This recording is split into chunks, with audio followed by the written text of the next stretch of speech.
think that's the sound of everyone taking their place and salad being consumed as we get started here. Hi, and welcome. My name is Lou Cinquino. I am the Vice President of the Board of Directors for Community Action Lehigh Valley, and I want to welcome you to our annual meeting. Thanks for being here, everybody. It's great that we can gather and both celebrate the successes that we've had over the previous year, as well as set a course for action in the months and years ahead. Before I hand the mic to Don Godshall, our Executive Director, who will give some more formal thank yous and welcomes, I want to take 3 minutes to fill you in on a word you're going to hear a lot about today: collaboration. Collaboration is actually why we are here today. It's at the heart of everything we do at Community Action, and when we succeed, it's why we succeed. For us at Community Action, collaboration is the power we realize when each of us, united, fight for good. Now, collaboration isn't just solving the problem in front of us, which is important, but it's also imagining what's possible and together creating ways to put action behind that vision. So, for example, collaboration isn't only feeding the hungry, it's also creating and fighting for just and equitable policies that work better to feed all of us. And collaboration isn't only providing temporary and transitional housing for those experiencing homelessness, but imagining and working together to find sustainable, affordable, safe homes for all those who seek them. And collaboration isn't only providing assistance to those who are struggling, but to imagine and create a future where the next generations of students find and grasp opportunity, where new businesses prosper, and where those that lead bring along those in need. Because none of us alone have the answers, resources, or capacity to solve all our community's problems or to rise to every opportunity. But today, you will meet people, hear stories, and see how collaboration can make that happen. So I urge you to witness the power of collaboration in all these stories, and to leave today with new ideas on how you can collaborate with one of the programs here at Community Action. For while an annual meeting like this is set up to review what's happened over the past years and our successes, today's meeting isn't really about today's meeting. It's about next year's meeting. The connections you make today at the tables that you're sitting at right now, or as you're walking around meeting, talking about what you're doing, listening to what others are doing, getting that idea of how something might be made better, those moments hold the potential to be the accomplishments that we talk about next year. So whether you're a sponsor, a participant in a program, a donor, a team leader, a funder, a friend, or a curious soul looking for ways to help, I welcome you to this year's meeting, even as I challenge you to personally help make next year's meeting even better. Look for something that excites you. Write it down. Find a way to take action in making it happen. To help you discover how you can become an even more involved collaborator with Community Action, I introduce you to our Executive Director, Don Godshall. Don has worked in all aspects of the agency for many years and brings great knowledge and deep commitment to the programs you'll hear about today. Please join me in welcoming her to share her stories and visions with us.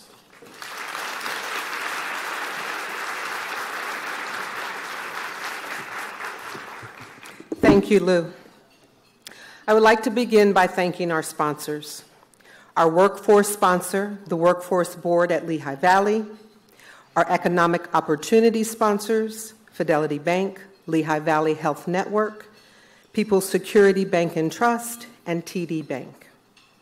Our revitalization partners, BSI Corporate Benefits, Clifton Larson Allen, Fulton Bank, Susan and Richard Master, and QNB Bank, as well as our community NPP partners listed here, and our neighborhood partnership sponsors are listed in the event program. A special welcome to Alan Jennings, without whom much of who we are as an organization would not exist.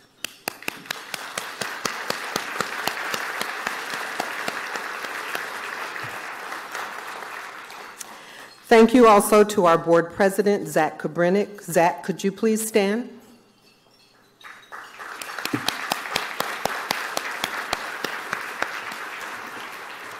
And could all of our local political leaders and their representatives please stand? Thank you for your service to your constituents in the Lehigh Valley.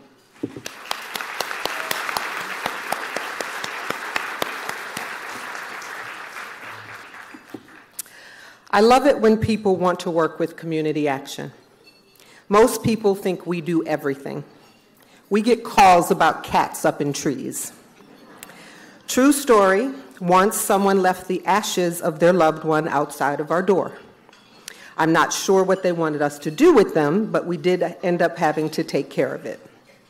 We do a lot, just not everything, so please don't leave Uncle George or Aunt Betty at our doorstep.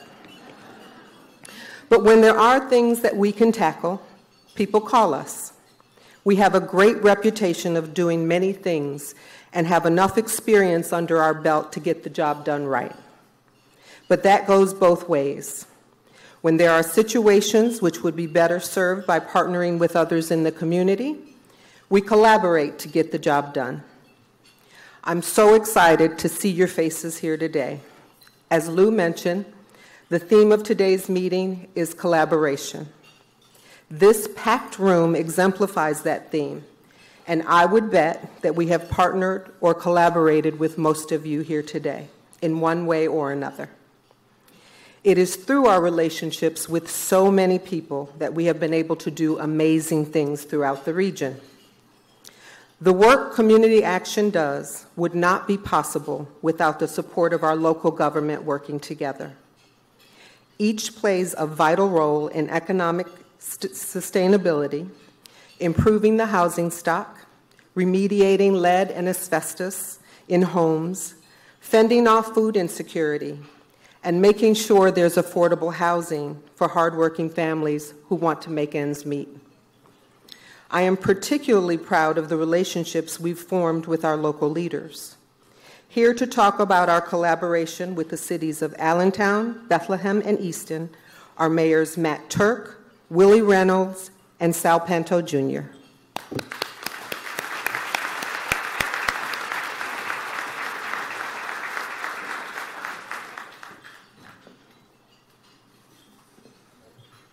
Buenas tardes. So I'm going to start off. I think we each have about 5 minutes, but I want to start off by just letting you know I'm not feeling great right now. I got my COVID vaccine yesterday and barely slept last night, so my head's a little bit cloudy. So I want to apologize in advance for any kind of stumble that I might have here. But I also want to weave that into the story because I was telling my dear friend Marco Calderon, who's probably taking a picture of you today, that I wasn't feeling great. And Marco, of course, being the fantastic collaborator that he is, asked how he could help. And I didn't have an exact answer for him, but he volunteered, Matt, just be who you are. Be vulnerable. Tell people how you're feeling. That's what you do. And that was incredibly helpful. That collaboration that Marco and I have has helped me over the years. And I came up here knowing that I would do my best to communicate the collaboration that we have with Second Harvest, but I want to also say that I knew getting up here that I would have these fantastic guys to have my back as well. So if I come up a little short in my comments today, I can count on Mayor Panto and Mayor Reynolds to lift me up. My earliest experience, I think, with strong teamwork, or the best example that I saw of strong teamwork in my newer role as a politician, was at the Syrian Arab American Charity Association on 2nd Street, which is a food pantry that has been run, I don't even know how many years, by a couple of amazing brothers, Redwan and Ayoub Jarouj.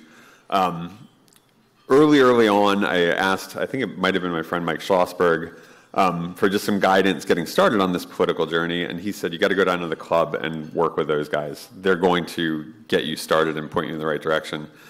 And when I got to the club, I was immediately put to work by, I think it was Redwan, packing boxes and translating for people who were coming up to the food pantry who didn't speak English and spoke Spanish, and carrying boxes out to trucks. And I felt this amazing warmth by being part of a team and accomplishing something. And that is the feeling that I want to communicate to you, is that warmth of feeling when you're collaborating. You all are part of this community action team.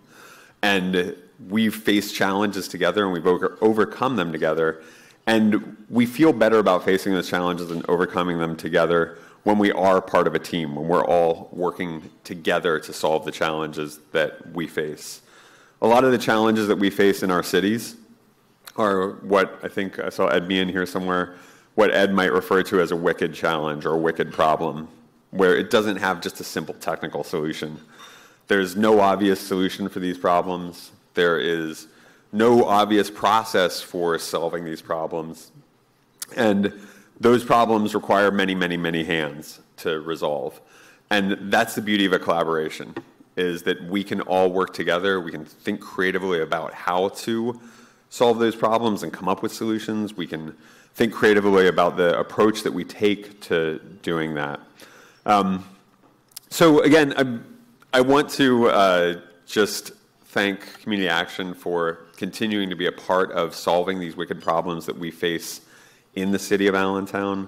They're too numerous to mention, but there are some that I do hold so close. We're fortunate enough to have the 6th Street Shelter, helping families who are experiencing homelessness on 6th Street in Allentown. I did mention the Second Harvest Food Bank that supports so many of the pantries that we have in the city of Allentown addressing food insecurity. Community Action and Community Action Development Corporation of Allentown has worked to build economic strength in the city of Allentown for so many years and continue to support so many of the rehab projects that have stabilized our communities. The list just goes on and on and on and on. But we are grateful for the work of Community Action, and we're looking forward to many, many, many more years of collaboration with our friends at Community Action and with our friends in Bethlehem and Easton. So with that, perhaps somewhat rambling, but COVID-influenced comments, I want to introduce my friend, Mayor Willie Reynolds of Bethlehem.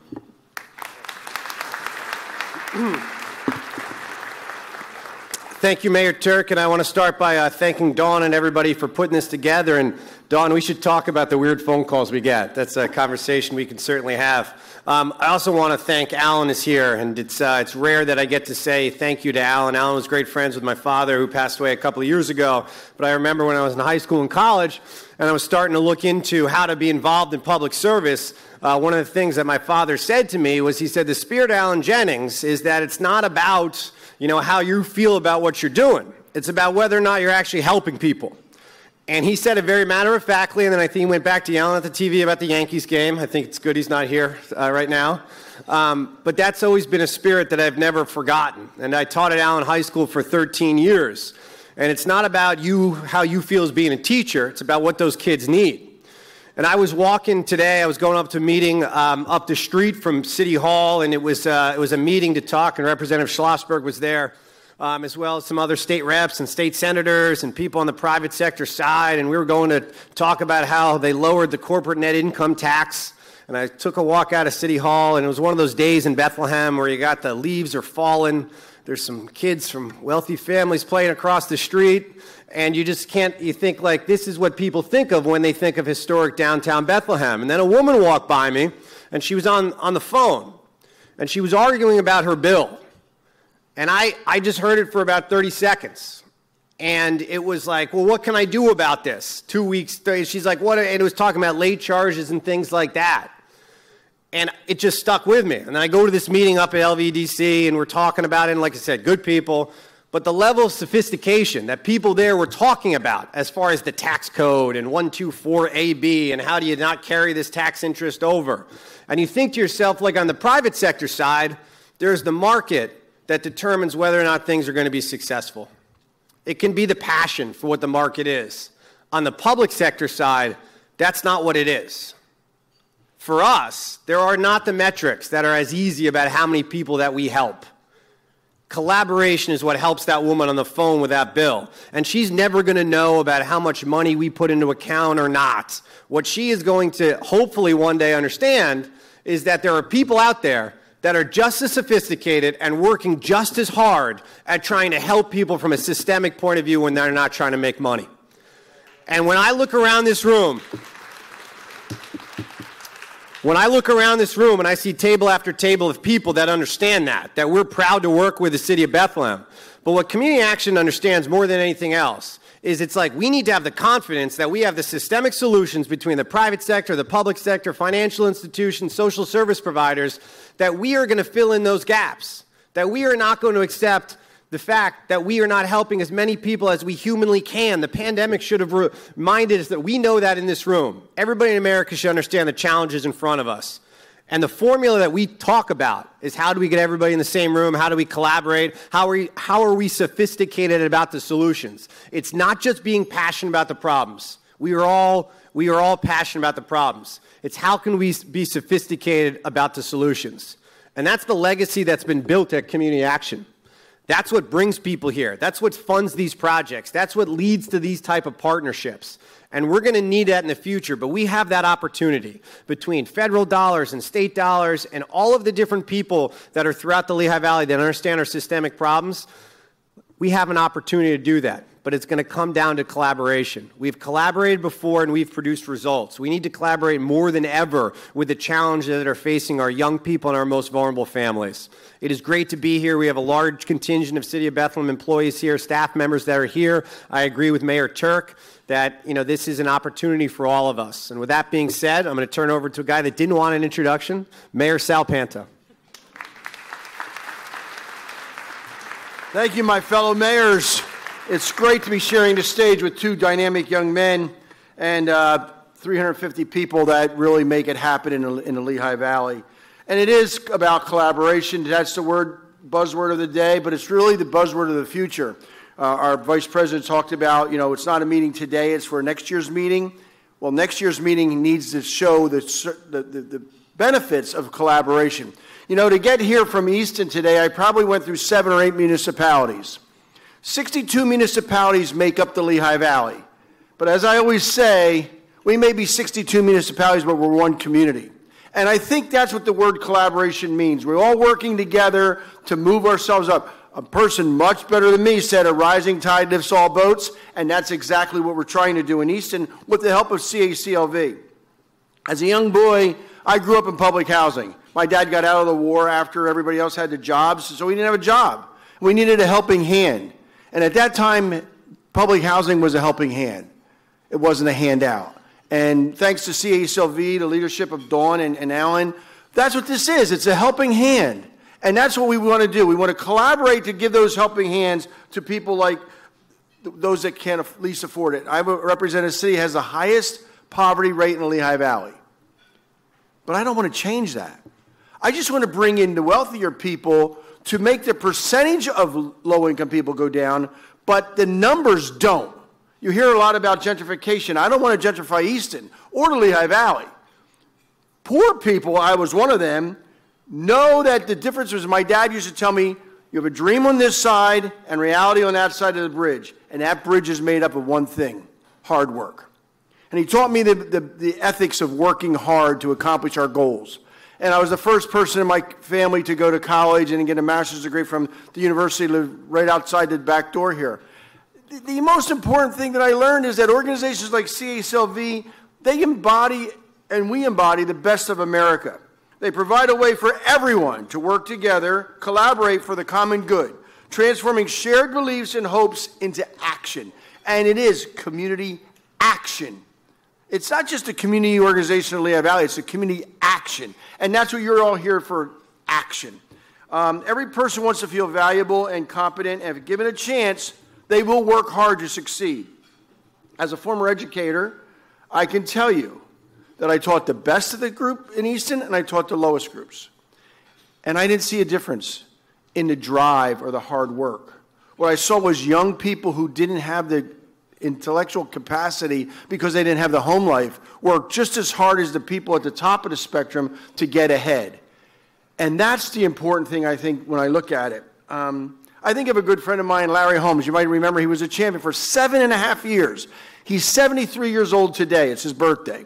So I want to give him a shout out. And he always told me when I was first running for mayor in 1983 as a 31-year-old snot-nosed kid, he stopped on his way to Vegas. He was on his way to the airport, and he stopped and had me get into his car to listen to a song that was called Dreams, and how you work hard to achieve your dreams. He achieved his dream. My dream isn't to be mayor of the city of Easton. My dream is to help people. And I think that dream is in this room. So I hope that all of us work hard to collaborate and work as one community, not 62 different municipalities, but as one community to become a better place for all people to live, work, and play. Thank you very much.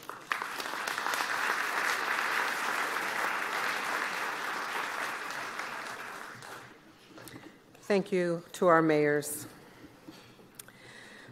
In the first 2 years of the pandemic, there was a 26% increase of households experiencing homelessness. One of the ways Community Action helped to combat homelessness was to collaborate with Lehigh County to distribute over $23 million in emergency rental assistance to try to stave off evictions for people who lost their jobs or who simply could not afford to pay the rent. The partnership with Lehigh County helped us to provide rental and utility assistance for individuals who are experiencing housing instability directly or indirectly related to the COVID-19 pandemic. We hired an amazing staff who immediately began the work of efficiently and kindly helping the hundreds of people who called, some desperately needing help. We were able to assist over 1,000 households. We collaborated with lawyers from North Penn Legal Services through their eviction diversion program. And we maintained open communication with landlords and magistrates to expedite approvals and prevent them from evicting the applicants. It was a huge undertaking.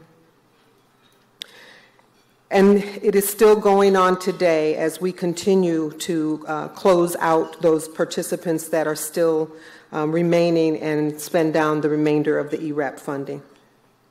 We knew that the community needed our help, and we were honored to collaborate with the county to take on that challenge and that responsibility. That's what collaboration looks like. Affordable housing has become a monumental issue, but what if for-profits and nonprofits in the Valley decided to tackle the issue together? Together, we can keep families in their home and make those homes safer and better. Take a look. The housing need in Allentown and Lehigh Valley as a whole is huge. I mean, we've all been seeing the news articles that have been going out recently about the lack of affordable housing here in the Lehigh Valley. We have a social responsibility to lift up the community around us that we serve and that we live in. St. Luke's understands that housing is a vital component of health, and St. Luke's has worked in conjunction with partners in our community to collaborate on projects that build our community and assist with quality, affordable housing. The partnership with Habitat Lehigh Valley and St. Luke's Sacred Heart has been absolutely amazing. It started with just a simple conversation about the work they were doing over at St. Luke's Sacred Heart and the want to build up the community around them as they built up the hospital system. We've identified a block area that surrounds the hospital. And so Habitat goes in and does the exterior work. And then Community Action of the Lehigh Valley does the work on the interior piece. And we at St. Luke's also have a community health worker go out to ensure that folks are connected to resources, and that's a perfect example of partnership. The importance of safety is probably the number one priority for many of our families. We try to do the best we can, but the support of St. Luke's and Habitat is very important. Sometimes the repairs that we're seeing are upwards of $30,000 to $50,000. So for anybody, even somebody who's financially stable, it's a lot of money. They did the chimney. They did the roof out front. They're going to help me finish finding out where the water leak is at. Everybody was so professional, nice, and it was like a warm feeling that people can come out and help somebody that, need help, and very respectable people that come into my home. They do an excellent job. I'm so happy with it. It's important because it's all about building a healthy community, right? And the hospital is the center of that, but you also need partners who are able to contribute to what that means. And so that means taking care of the families that live around the hospital as well. And that's how Habitat is able to help support the hospital in their work. St. Luke's Sacred Heart is committed to the safety and well-being of our community. And by ensuring that our community has safe places to live, we are achieving that first step in optimal health.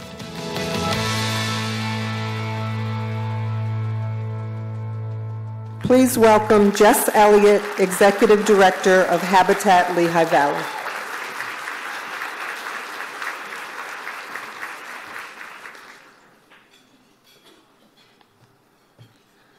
Thank you, everyone. What an honor to speak about this particular collaboration that's happening right now between St. Luke's Sacred Heart, CALV, the City of Allentown, and Habitat for Humanity. Right before the pandemic, we were approached by St. Luke's Sacred Heart about the work that they wanted to do around the hospital, which was increasing the affordable housing, along with helping the individuals currently living in homes right around the hospital system. And I thought, good, we're kicking off a home repair program. We have $5,000. That's great. That's not great. We all know that this is important and it's expensive work that we're doing. So $5,000 wasn't enough. And we knew that the only way to get this moving was to bring in other partners and have these collaborations. And I'm happy to say that 2 years later, this program has brought in about $1 million into the neighborhood. Thank you.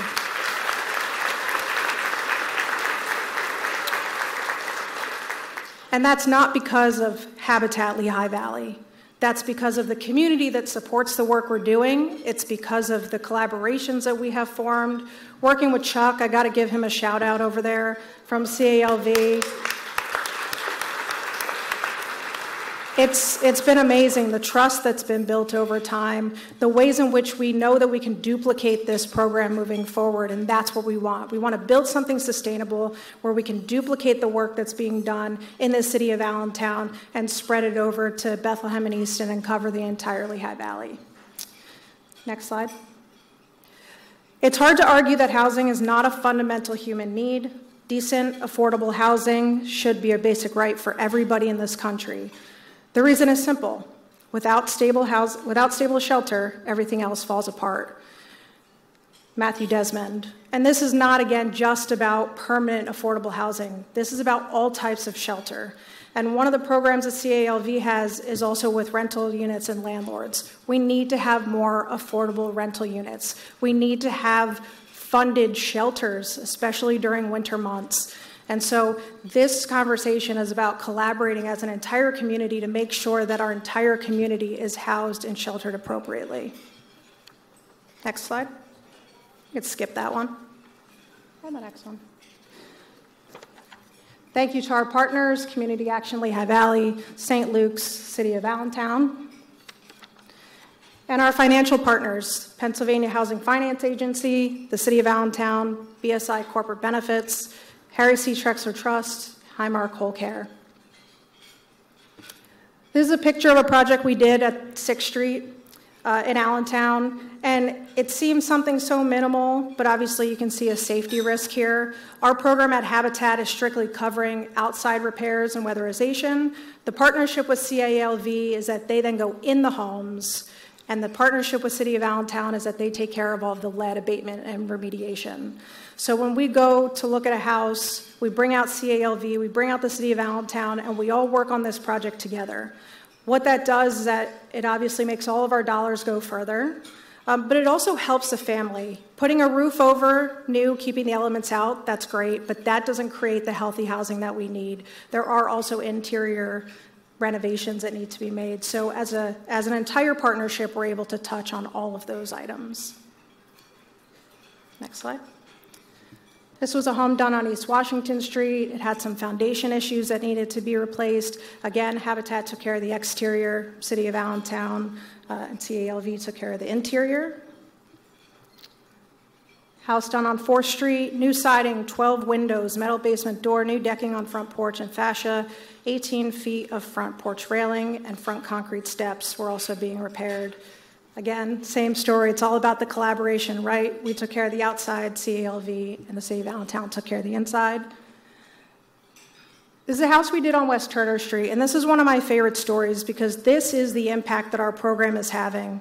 The homeowner at this house, when we walked it, she had pieces of drywall just sitting up against the wall. And we asked her what they were for, and she said, well, every time I see a water leak, I cut out the piece of drywall and I replace it. That's putting a Band-Aid on a surgery, really, on a wound. And so what we need to be doing is making sure that we're tackling those bigger picture items, that $20,000, $30,000 roof repair, to make sure that this woman, every single time the water comes into her house, is not cutting out a piece of drywall, but that we're replacing the roof to make sure those elements are staying out of her house. Next slide.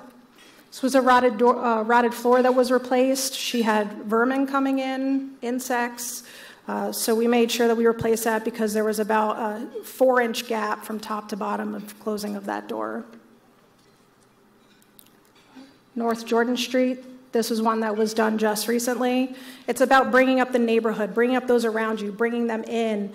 And if it's not being done with the community, it's being done without them. And so we're bringing the community in. They're helping on the homes. We're looking for repair people within the communities to help bring up their neighborhoods. We're trying to increase the partnerships and the collaboration around this particular program. So all in the last year or so, this program has put $400,000 into repairs around the hospital and St. Luke's Sacred Heart. And I just want to end with one thing. This is a quote from Babe Ruth, because we're in baseball season, right? Go Phils. The way a team plays as a whole determines its success. You may have the greatest bunch of individual stars in the world, but if they don't play together, the club won't be worth a dime. I look at all of our individual organizations, and we're the individual players. But when we come together as a team, that's where the success is, that's where the collaborations happen, and that's where we're growing our capacity to serve our communities in the way that we should be. Thank you.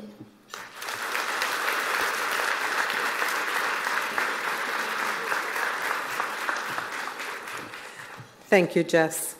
We would also like to thank Frank Ford, Dr. Rajika Reed, and Rosemary Lister of St. Luke's Sacred Heart for their commitment to our community and for collaborating with Community Action. Would you please stand and be recognized?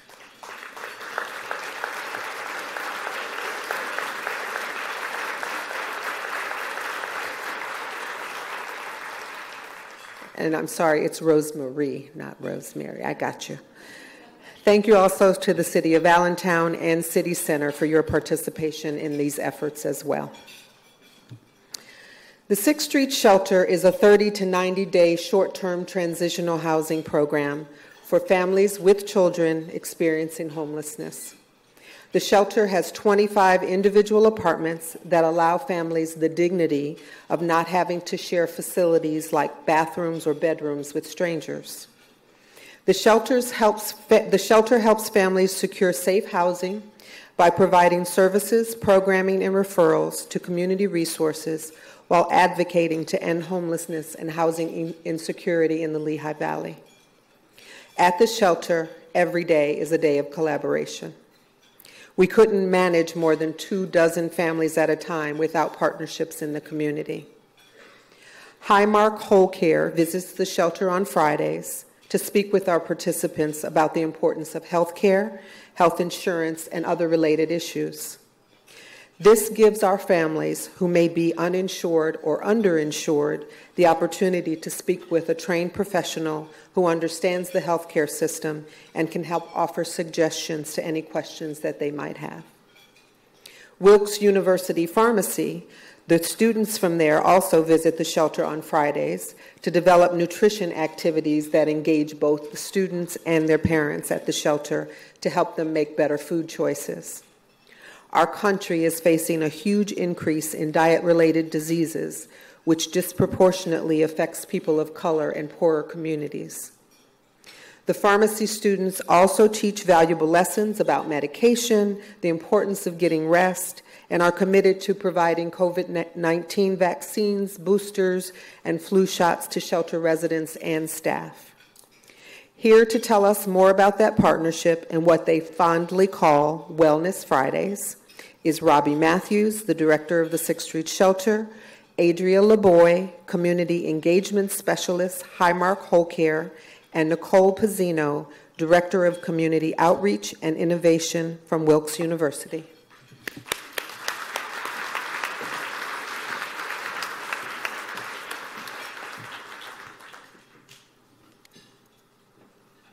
With these glasses, everyone looks fantastic. Give yourself a round of applause. It is a magnificent pleasure to introduce the group that helps us facilitate our Wellness Friday. University Pharmacy has enabled the shelter staff to better address some of our participants' needs and provide resources for the entire family. The representatives of Highmark Whole Care give our participants a safe space to ask questions about their family's health and health care. During the pandemic, many of our participants were resistant to getting the COVID vaccine. The pharmacy students from Wilkes University were there to answer any questions and to provide education pieces that many of our unvaccinated families needed in order to be well informed and to understand the importance of vaccinations. Andrea and Nicole can tell you more about this partnership and what it looks like. Let's give them a warm welcome.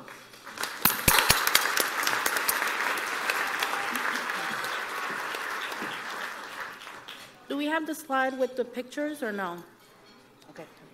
Just wanted to have a visual for you all of some of the participants and some of the activities that we do. So my name is Adria LeBoy, and like Roby introduced me, I'm the Community Engagement Specialist for Highmark Whole Care. As part of my role with Highmark Whole Care, which is a community-based organization, many may have heard of it as Gateway Health, now it's Highmark Whole Care, I do a lot of community outreach, community engagement, that's my title. You can find me usually at a food bank, setting up an informational table, doing presentations for staff, and one of my favorite things is collaborating with organizations and providing activities and events for those that may need it. I'm also bilingual, so I outreach a lot to the Latino community. Around this time last year, we were in a work group trying to provide vaccinations out to the community for those who wanted it, and trying to provide information as well. And in our work group, we were given contacts that could provide the vaccines, and one of my contacts was Nicole from Wise Pharmacy. We started working together, and I quickly loved the fact that, and I'll let her speak more about what she does, but I love the fact that she was able to provide a variety of services and opportunity to the community that we service. So around that time as well, I was also talking to Julie from the 6th Street Shelter. One of the things that I like to do when I meet a new organization is kind of see where there's gaps and where there's a need and challenges to see how we can better help the organization because we know that a lot of times they are strapped for not only staff but support. So in learning more about the shelter and everything that Julie was envisioning to do and her staff was trying to do with the families, we coordinated a meeting between the three of us. And at that meeting, this is when we came up with the idea of having Wellness Fridays. We're all moms. You know, I have 3 boys. We decided on Fridays because we know a lot of families, they have to get their kids ready the next day during the week. So Friday seemed like the perfect day. And we decided once a month we would come out and we would provide some type of service, some type of health education presentation. At the same time, during the beginning, we were doing a lot of the COVID-19 education and vaccination. So the goal was to make sure we were consistent because with any other program, with any event, usually when you start off, it's a little slow. So we wanted to make sure we were there every month if we could. At around the same time, we picked like the 4th Friday of the month to be there so that families would have something to look forward to and some of the kids would as well. Because it's very important when you're engaging in the community to provide that exposure but also be trusted that you're going to be there. And the kids look forward to that. And I'm sure Nicole will talk a little bit more about some of the stories that we have from the shelter. But on average, we usually get about 20 to 25 individuals that come through the program. And again, my goal was to make sure we provided that exposure. You never know when you're going to impact somebody's life, so you always have to be up for the challenge. I remember one story that I'm going to share. We were at an event together, and this boy kept coming up. We had a sloth, was it?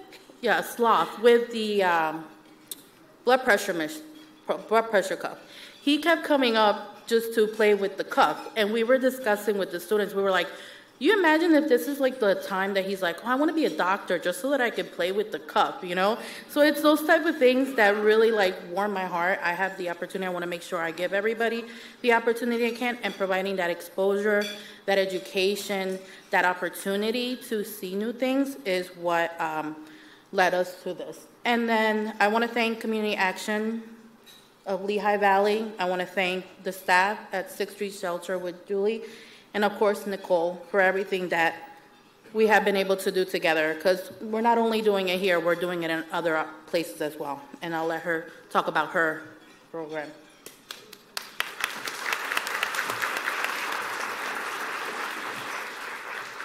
Thank you, Adria.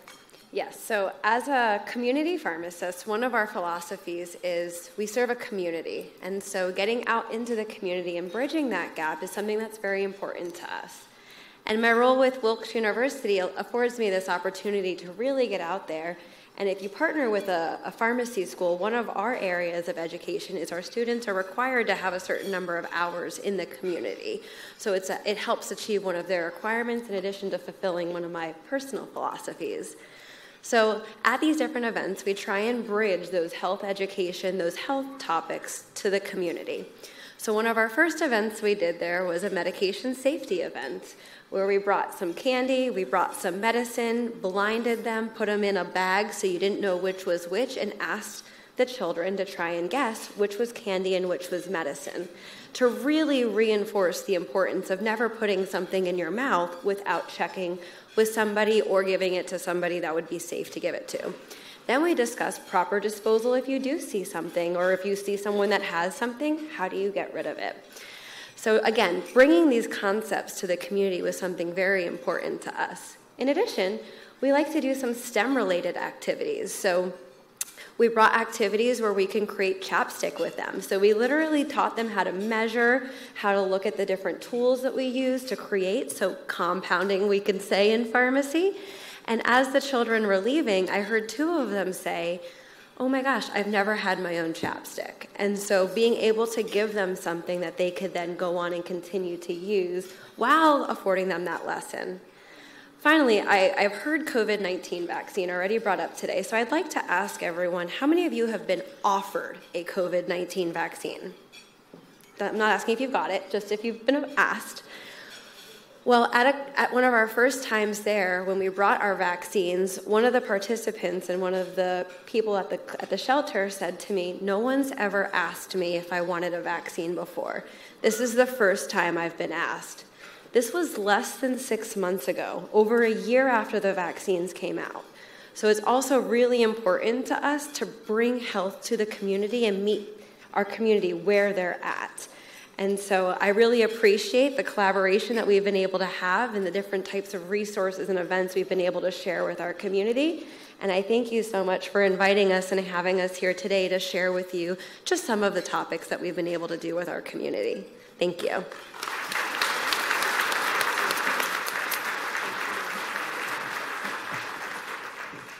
Thank you, ladies. We appreciate you. Our Color Outside the Lines initiative is the ultimate in community collaboration.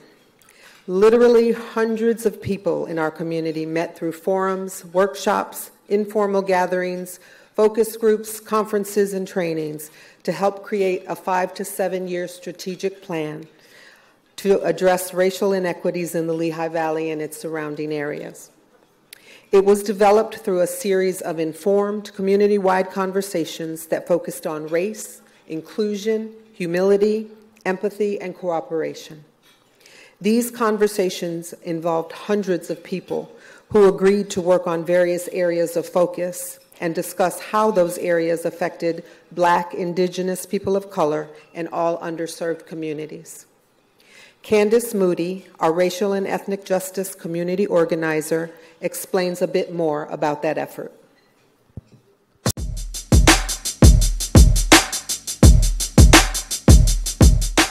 Our Color Outside the Lines initiative is a 5 to 7 year strategic racial and ethnic justice plan that we have for the Lehigh Valley as a whole. We are looking to tackle these disparities in 5 key areas, which include housing, criminal justice, education, economic opportunity and employment, and quality of life, which can further be broken down into mental health, recreation, and arts and culture. Our communities of focus are Black, Indigenous, people of color, and those who come from underserved communities that have generationally been discriminated against in the system. The Color Outside the Lines initiative encompasses a full range of DEI efforts related specifically to race and ethnicity. Our initiative seeks to showcase the benefits of diversity through creating pathways of belonging by the facilitation of both racial conversations and cultural humility/implicit bias trainings in the community. The United States as a whole is projected to be a majority minority population by 2040. However, for the Lehigh Valley, we're seeing that we will reach this demographic by 2030, a whole decade sooner. Now, Community Action Lehigh Valley is opening up this initiative to the community at large to have a voice in the future of the Lehigh Valley. It takes all of us.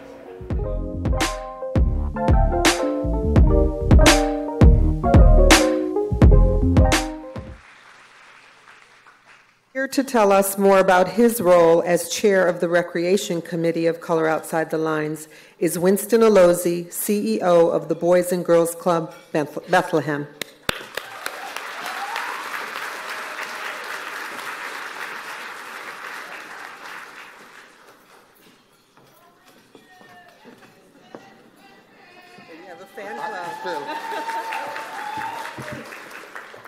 So I think I know a couple people here.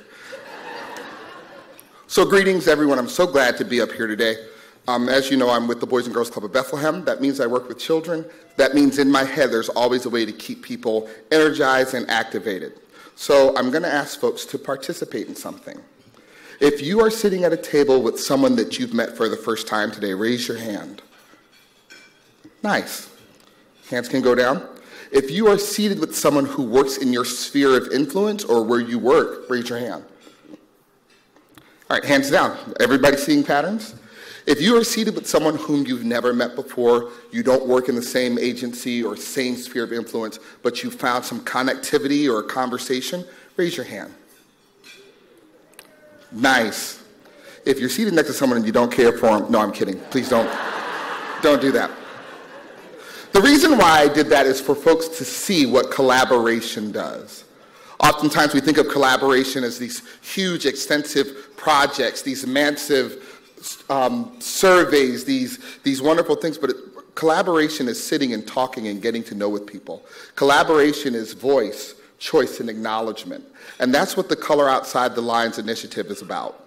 And going further than just the 5 areas of focus, it is taking in the needs, acknowledging the needs of the community, coming together through various, depending on your job, depending on the agency, I can't think of the word, the industry that you work in, and depending on your background, and bringing that to the forefront in conversation. It's important that we continue to further and strengthen these type of conversations, these type of collaborations in our community to see the growth. Color Outside the Lines is an initiative that looks to have growth that helps address the barriers and inequities that face so many people who've been historically underserved. Wouldn't it be wonderful within 5 to 10 years in the Lehigh Valley that we would not need such an extensive program? Now, I don't come here to spin hope to you and tell you a ball of lies. Let you not be fooled as you sit here today. There is a need for this program. There is a need for Color Outside the Lines because there are people today who are not sitting with us in this wonderful place. They're not eating chicken and smashed potatoes. They are being tramped down. They are being set back. They are being not given an opportunity to have. And it's up to us to collaborate to do that. And I'm so grateful to be part of an initiative. And not only myself, I see many others who collaborated. Those who collaborated with Color Outside the Lines from the initiation until now, just wave your hand. Those who have been part of strategic planning and groups. There are more of you, you're being shy. But so I end my comments with this. Each one of us here today is able to be part of collaboration. And as we continue to hear this theme today, let us be mindful of the voice, choice, and acknowledgement within our lives. What are we doing in our roles? What are we doing within our sphere of influences? What are we doing with the folks that we've met at our table today to make a change for those who may not be in a position to have their lives in a better place? Thank you.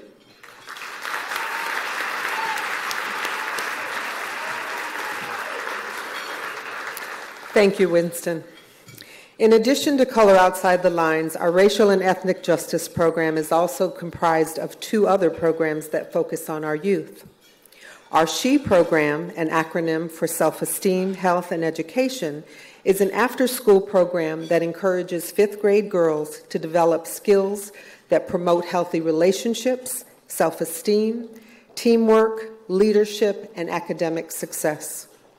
Prior to the pandemic, thanks to our wonderful partners and contributors, program highlights included taking the girls to a Broadway play in New York City, summer camp and ropes courses at DeSales and Lehigh universities, student-led community service projects, historic Bethlehem sites and visits and assemblies, community leader guest speakers, and other self-esteem building activities. Our Generation Next program is a college readiness, access, and completion program created to correct disparities in education. It ensures that students of color, first-generation college students, and/or low-income college students have increased access to opportunities that will further their education.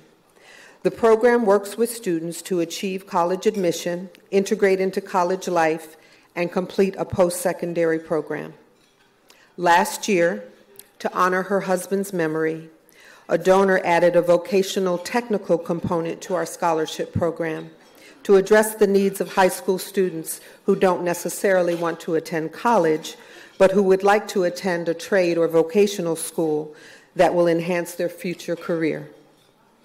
Gen Next started in 2017 in Easton Area High School and has now expanded to 4 schools in the Allentown Area School District, Bethlehem Area School District, as well as the Easton Area School District. 100% of students in the program graduated from high school. Yeah. And 94% of those seniors are headed to college in the fall.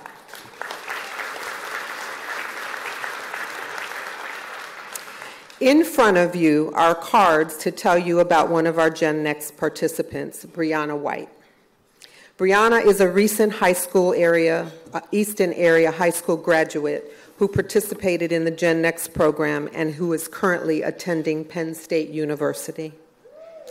Yeah. Her goal is to become a doctor. Yeah, we're very proud of her. An anonymous donor has stepped up to give us $60,000 in matching gift funds to help support students like Bree in the Generation Next program. So, yes, in front of you at your table is a remit envelope. Can you hold up those envelopes, please?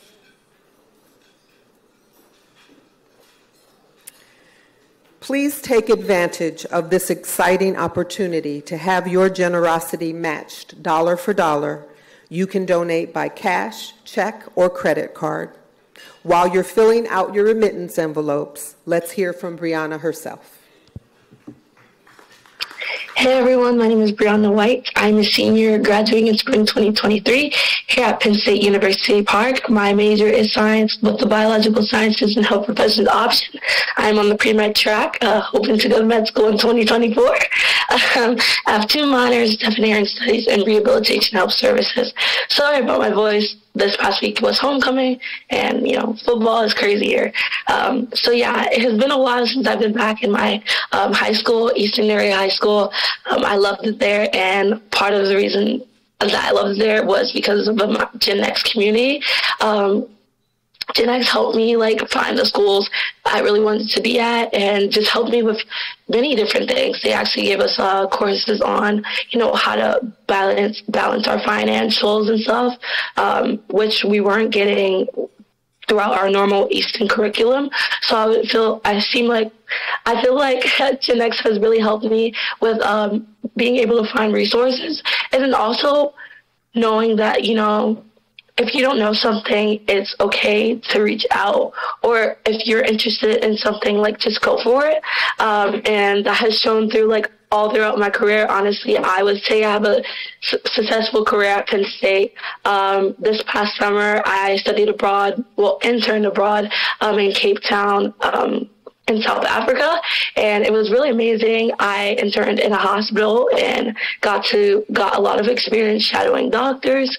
And before that, last summer, 2 summers ago, I had a internship at Mount Sinai in their brain bank, and it was the best experience ever. And I actually even got offered a job there, when I graduate.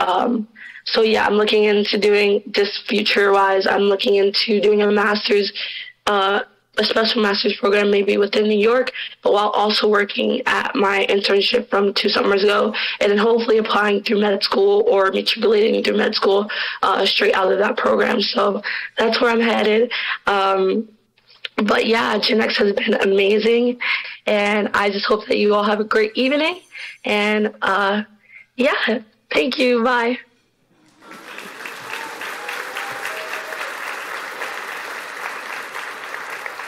Once again, please join the generous donor who put up the matching funds. If you leave your envelopes on the table, staff members will come around to collect them, or you can hand it to a person that has staff on there. Don't give it to anybody because we don't know who they are. And I would like to ask if any SHE, Generation Next, or Color Outside the Lines advisory board, committee members, teachers, or those involved in the programs, please stand and be recognized.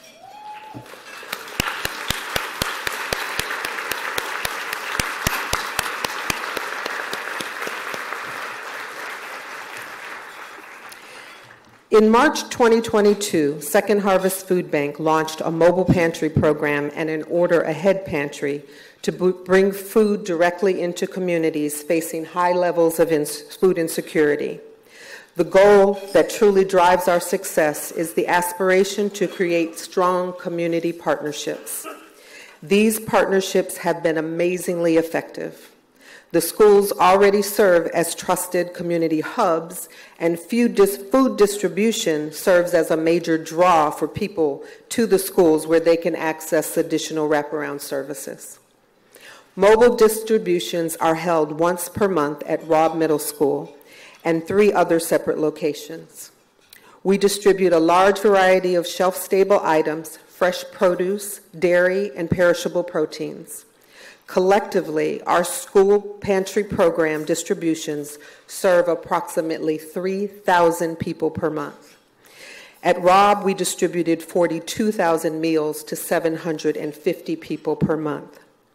Here to tell us more about this new and innovative collaboration is the interim superintendent of the Allentown School District, Dr. Carol Burks, Olga Jager, Community School Coordinator at Robb Middle School, and Rosemarie Lister, Senior Network Director for Community Health at St. Luke's University Health Network.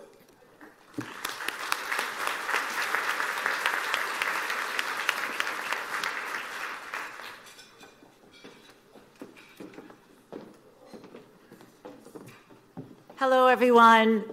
Please join me in giving a warm welcome to Dr. Carol Burks. We're so pleased to share the stage with her today. And on behalf of St. Luke's University Health Network, partners here today and partners not here today, we'd just like to extend a warm welcome to our community. And we're excited we get to sit next to her today, so thank you. And we did give her the choice. Would you like to go first, second, or third? So we gave her this choice, and you'll hear from her in a minute.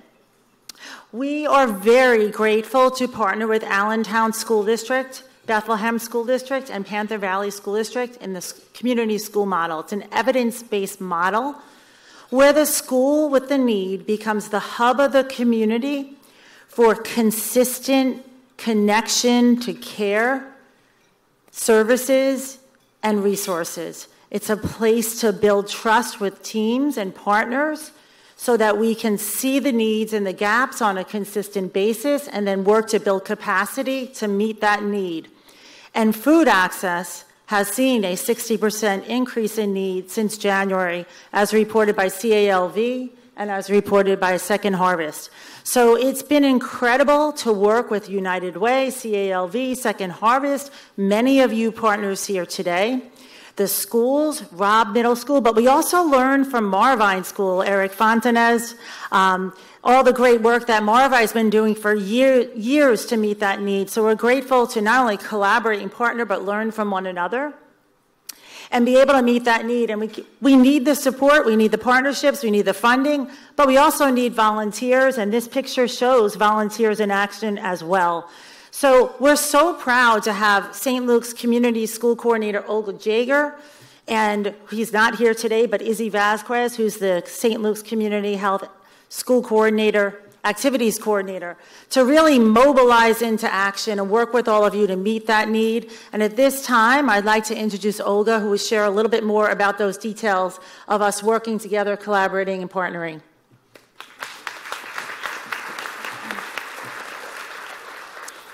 Hello, everybody. I'm Olga Jager. I'm with the Community Health at St. Luke's University Health Network, and I also happen to be a community school coordinator at Robb Middle School. So our mobile pantry started just this March. Nicole Folina from Second Harvest Food Bank came to Robb, and we put our heads together to see how we can address that food insecurity and food crisis, really, following the pandemic. We are a 100-year-old building, so we're very limited to what we can do. We don't have doors that fit the pallets. We don't have sidewalks that fit the box trucks. We truthfully don't have staff to run a large-scale pantry, yet we still decided to go for it. In March, we started with just little distribution. We only had about 50 or 60 families. We had some pasta and some soups, some scattered grapefruits. And we said, okay, that's cool, that works. We can do it again, but how can we bring more people? So we decided to pair our mobile pantry events with another event that's going on at the school. So we had a book fair where I put an advertisement on Facebook and through Class Dojo and my personal connections, and I ended up with 3,000 brand new books that were donated by members of Allentown community. So we had a book fair. We paired it up with Allentown Health Bureau and had an amazing vaccination clinic and vaccination information. So people who came for food also got that. We paired up with Salvation Army, had a great distribution of cleaning products. We had food drives going in St. Luke's Allentown, St. Luke's Sacred Heart, and St. Luke's Bethlehem. Ended up with a crazy amount of personal hygiene and food items in addition to our mobile pantry. It really is incredible. We started with those 50, 60 families, and now we grew to almost 200 families at each event. We started with just Rob parents who happened to be at the school for that event on the day of the distribution. And now our geography map is from South Mountain Middle School to Deer High School. We see families all around. We're so grateful to have the partnership with the school district as we're utilizing Rob's building, obviously, for the distribution. But also we use school messengers and mass emails, class dojo messages. We have Allentown custodian staff who helps us. We have teachers who volunteer at each event. We have building principal Jose Delgado who comes down to pantry to volunteer, office staff, cleaning crew, parents, and whoever just wants to help. So this is really, really incredible. Also, we serve, as I said, 200 families, but it's almost 800 people. When we collect the paperwork with Second Harvest, it's 800 people who do not have to worry about the meal for that day. So we are super proud of that. And thank you. As Rosemary said, community school model, the philosophy of the community school model is that the school becomes a hub, a community hub. And we feel that with the mobile pantry and the help of the district and the Second Harvest Food Bank, we have achieved just that. We are working in the community, we're working with the help of the community, and we are working to serve the Allentown community. So thank you very much. And I am really excited to have Dr. Carol Burks here. We're very excited to have her on board, and she already did her homework and learned all about the mobile pantry, and we're super thrilled to have her. Thank you. Thank you, Olga and Rosemary. Well, first I want to say good afternoon to our elected officials and to Ms. Godshaw and her team, and to all of you, you amazing community partners, for your commitment and service to this greater community in the Lehigh Valley. So give yourselves a round of applause. This is for yourselves. Give yourselves a round of applause. Woo! Thank you so much for your commitment and service. I'm Carol D. Burks, and I am the proud and extremely humbled. Some days my title's interim, sometimes acting, so I'm going to call it acting today, Superintendent for Allentown School District. Today's my 4th day. But what a great honor to spend my 4th day of work meeting many of you. Now, my team has done a great job. They've given me many of your names already, so now I'm so happy that I get in one shot to put names to faces. So please come up to me, because believe you me, I probably have your name in my cell phone already or on a list. So I'm looking forward to continuing the partnership with you. I want to just say I'm just really excited today. And I'm really grateful to all of you for your partnership and the things that you're doing throughout the Allentown School District. Especially I want to thank our partners for the Food Pantry Initiative, because it's such an impactful effort. And I just think of the 200 families that are receiving support each month is amazing. And I could just think back to my own upbringing growing up in very modest conditions in Bridgeport, Connecticut, a community similar in size and demographics. And I have some people shaking their heads, so they're validating me that Bridgeport is similar to Allentown. And so, and my mother, was a domestic worker. And there were times that we didn't have resources. And she used, in my church, and I'm probably gonna date myself, but back then, because I'm still about 25, but in all seriousness, back then at our church, they would receive the cheese in the boxes. Anybody remember that? And the peanut butter and such. And I remember my mother making sure that she got those particular resources to supplement our grocery bill. So I've spent my life, and I'm so excited about this effort and all the great things that are happening, because I've spent my life committed to civic engagement. I'm involved in many organizations and national groups, and I'm just going to have to say one because hopefully I have some sorority sisters in the room because I need some friends in this community. But you're all my friends, right?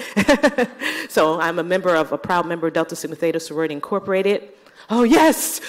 Yes, thank you. And so I have some sorority sisters. I really feel comfortable now. But in all seriousness, I've committed my life to helping communities and being a part of great efforts that are happening, that are underway to combat food insecurity. So I'm happy to be a part of this effort and that you've now adopted me into this particular community. I also want to thank the United Way for its work. And I used to sit on the board in the United Way back in Connecticut.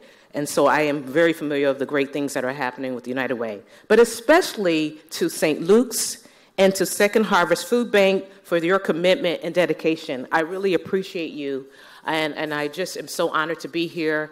And I just invite you to continue in the partnership and invite you to help create conditions for all of our 16,300 scholars and our 2,500 employees, conditions of safety and feeling valued and feeling loved and cared for in this community. And I thank you so much and have a great afternoon.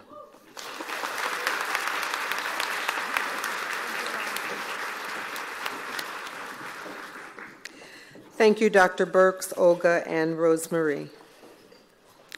Finally, this afternoon, I'd like to introduce you to one of my favorite people.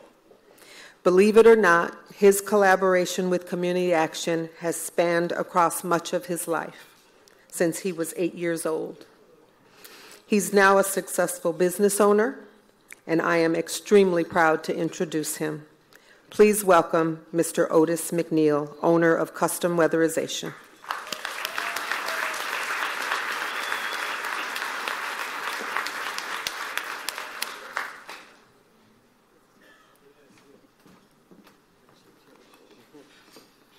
Good afternoon. How's everyone doing today? I mean, what an awesome meeting, no? Dawn says they don't do everything. Seems like to me they do pretty much everything, right? I mean, I've learned so much today, just all the programs and stuff that they work with. It's pretty amazing. It's pretty amazing. So they're obviously doing everything they can do to collaborate, and I found it pretty fascinating. I learned a lot today. But for those of you who don't know me or that I haven't met today, my name is Otis McNeil, and I am the owner of Custom Weatherization in the Lehigh Valley here. I have been for the last 16 years, which sounds like a long time. Man, that went fast. But I managed about 15 absolutely amazing, extremely hardworking individuals. We work, tirelessly just to give back to the community. We provide energy savings to our community, both residential and commercial properties. In addition, my wife and I own a CrossFit gym where we engage with our members and challenge them to a workout that tests their fitness every single day. We make sure we keep them on track to achieve their health and their fitness goals. But as of right now, I serve as the board president for the Rising Tide, which is a program of community actions where we loan money to startup and existing businesses. I also volunteer for the Bethlehem Township Volunteer Fire Company, where, of course, we extinguish fires, we help out EMS, and we provide rescue to the community. In addition, I serve on the board of WDIY, and I just like to involve myself in the community wherever I can. But what most of you probably don't know is when I was about 8 years old, I spent about a year at the 6th Street shelter. Now, while I don't have a lot of memory from this, I do have flashing images of some things. And one thing I do remember is an old but extremely large bay window in the front, where I used to just kind of watch the window, watch out, and just watch all the traffic drive by the one-way street. There used to be a playroom in the common area and a playground out back where I used to just run around and play around. But most importantly, I remember there used to be a corner store where I was able to get 100 pieces of candies for about $1. I mean, really, those were the good times, you know? And when you're young, often you don't realize that you're living in poverty. You understand? You just kind of live life, and that's what you know. And I got to say, my mom, she always did her best to keep a positive attitude. She always worked hard, and then she kept our family kind of inspired, even under those circumstances, you know? I believe our experience at the 6th Street Shelter, it strengthened our family's relationship. You know, her positivity, it helped drive me and gave me the courage to start my own weatherization company. And, you know, after working in the field for a few years, after high school, and after a business deal with some partners that didn't work out, I realized I could run this business and manage this business by myself. So at the age of 18, I went out and I tried to get loans with traditional banks. And I would go to the bank and I would try to have a conversation. And honestly, most bankers wouldn't even have a conversation with me. But you ask yourself why. I'll tell you why. Because I was young, and ultimately, I had no credit, right? So they wouldn't even talk to me. In fact, they wouldn't even allow me to fill out the application. They didn't want me to waste the paper. But a couple years ago, there was a retired community action employee, and he informed me about the rising tide. And he said he suggested that they may be able to help me secure the funding that I was looking for to start this business. And I listened to him, I heard him, but for some reason I thought the banks is where I need to be. So I tried a couple more banks, and after being turned down rather quickly, I decided to contact the Rising Tide. And I attended their multi-week Start Your Business program, and I was taught so much about business, how to create a plan, and at the same time trying to secure the funding. Sounds pretty easy, right? Not so fast, though. Not so fast is what I learned. And the reason why, man, when you're trying to start a business and you're dealing with financial institutions, they have this funny little key word that every financial institution has, and that's called collateral. Collateral is something I didn't have. So I decided to collaborate with my great-grandmother, who is sitting right over there.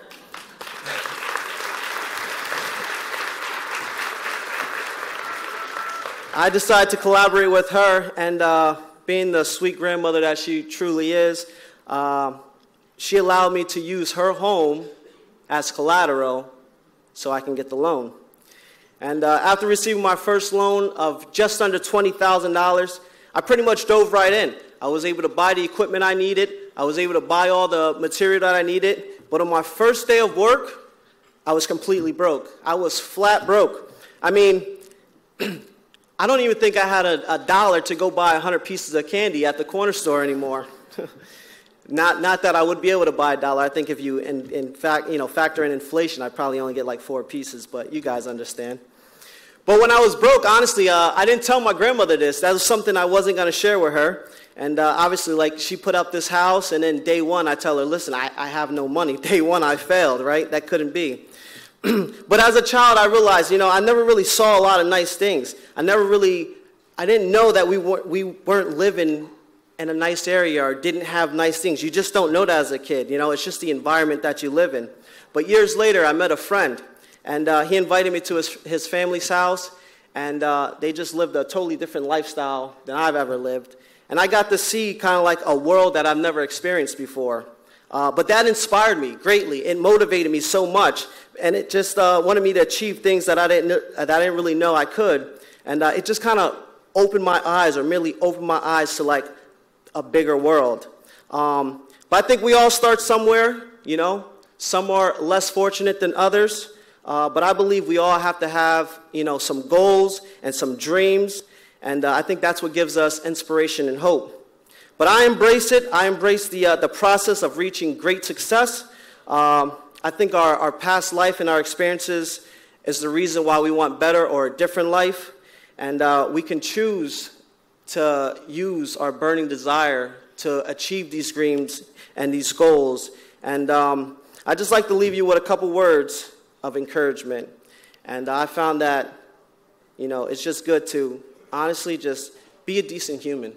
Really, that's number one. Just be a decent human. Be kind to others. Love others. participate in programs that help others, which I think we all have the opportunity to do so. I realize in the end, nothing really matters except for your character and who you choose to collaborate with. Thank you.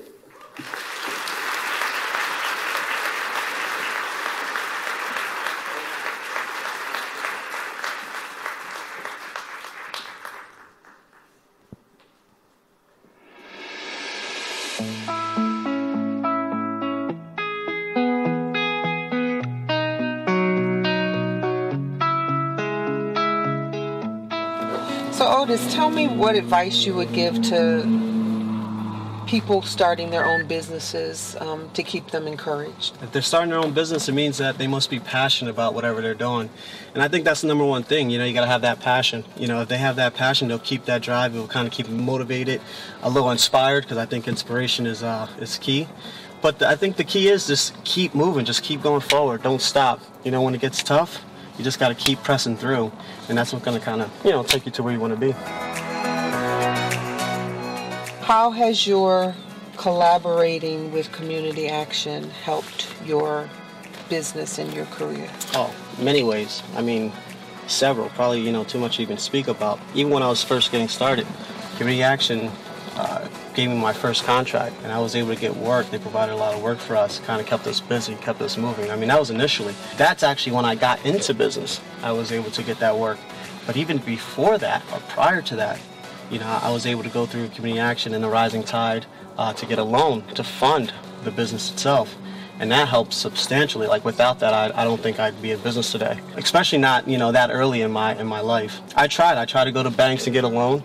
Never happened. I was 18 trying to get a business loan, and they were looking at me like I was crazy. There's so many things that Community Action did. Like I said, with the loan, just helping me with business classes, writing a business plan, and then once I got into business, they provided me with a lot of work so I can stay in business, and that was helpful. Do you have any inspiring words for people who are trying to get their start? So inspiring words is just do it. Literally, just go out there and do it. And you may not have the perfect plan, right? Just put some action behind whatever you're thinking. So if you want to start, or if you want to get into business, or whatever it is, whatever you're thinking, if you're serious about it, just put some action behind it, right? Just start it. Just keep moving forward. I think, obviously, you need a plan, whatever that is. You have to have the idea. But once you get it, I think just literally just put some action behind it, and I think you'll see it move forward. So proud of you. Thank you. Are you ready? All right, let's go. Let's do it. All right.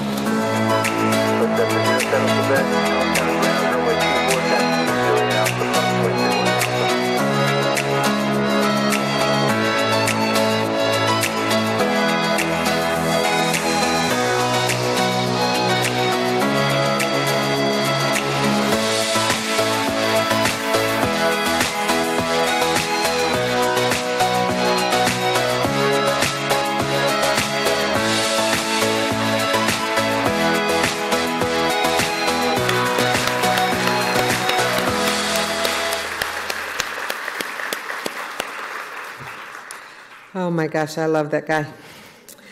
Each one of us has a mission and a purpose in life. We are not blessed to keep it to ourselves, but to share those blessings with others and help to lift them out of poverty, homelessness, and hunger. And to offer our time, talent, and treasure to help our brothers and our sisters. Community Action and all of you have helped touch many lives and lift people up in this community. Many of them couldn't have done it without us, and we couldn't have done it without you. Thank you to all of you for coming today and collaborating with us. We look forward to partnering with you even more in the future. Have a wonderful remainder of your day. Be safe.